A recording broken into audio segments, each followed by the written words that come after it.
Tan টানা! আজকে ছিল আমার বার্থডে আর এই দেখো এই সুন্দর কেকটা আমার দিদি নিয়ে এসেছিল।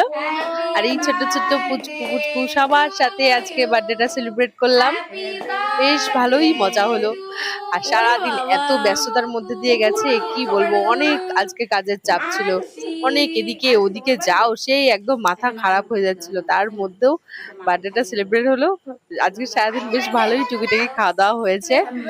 আর কি আর আমার তো সব থেকে প্রিয় খাবার বিরিয়ানি আর লুচি, তো বিরিয়ানি আজকে দুপুরে খাওয়া হয়েছিল।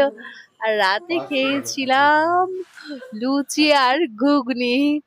আর জানো, আমার এই যে একটা বোন আছে বেহেতো, ও আবার রাতে ভাত ছাড়া কিছু বোঝে না, ঘুগনি দিয়ে ভাত দিয়ে খেয়েছে বেচারা। আর এই যে আমার পাখিটাকে খাইয়েছি আজকে খিচুড়ি রাত্রে খাওয়াচ্ছিলাম। তো আজকে ভিডিও অবধি, টাটা।